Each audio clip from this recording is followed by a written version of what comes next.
এদিকে বাঘের অভিযোগ, বাংলাদেশ দলের জার্সি থেকে যেন তার ছবি তুলে ফেলা হয়।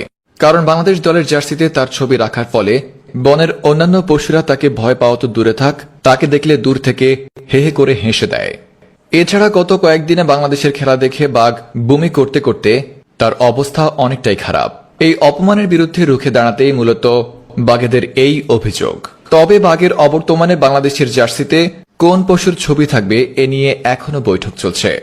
যদিও সবাই বলছে বিড়ালের ছবি রাখাটা খুবই গুরুত্বপূর্ণ, তবে বিড়াল বলছে উল্টো কথা। বিড়াল বলছে, আমি বাংলাদেশ দলের খেলোয়াড় থেকে তুলনামূলক অনেকটাই লজ্জাশীল প্রাণী। তাহলে কোন পশু থাকতে পারে বাংলাদেশ দলের জার্সিতে, এ নিয়ে বিস্তারিত থাকছে লর্ড শান্তের রিপোর্টে।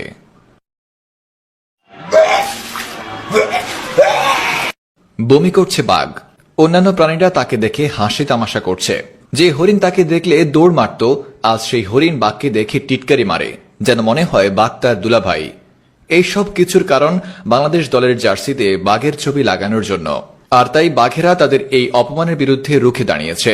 তারা বলেছে অবিলম্বে যেন এই জার্সি থেকে তাদের ছবি তুলে দেওয়া হয়। তবে চিন্তার বিষয় হল বাঘ চলে যাওয়ার পর বাংলাদেশের জার্সিতে কোন পশুকে বসানো হবে। এ নিয়ে বৈঠক বসানো হলে সবাই বলল বিড়ালের কথা, কিন্তু বিড়াল সরাসরি এই প্রস্তাব নাকচ করে দিয়েছে। সে বলেছে তাকে যেন কোনোভাবে বাংলাদেশের জার্সিতে না রাখা হয়। কারণ বিড়াল বলে কি তার কোনো লজ্জা নেই? বাংলাদেশ দলের খেলোয়াড়দের লজ্জা না থাকতে পারে, কিন্তু বিড়াল জাতি নাকি তুলনামূলক অনেক বেশি লজ্জাশীল, তাই তারা সরাসরি এই প্রস্তাব নাকচ করে দিয়েছে।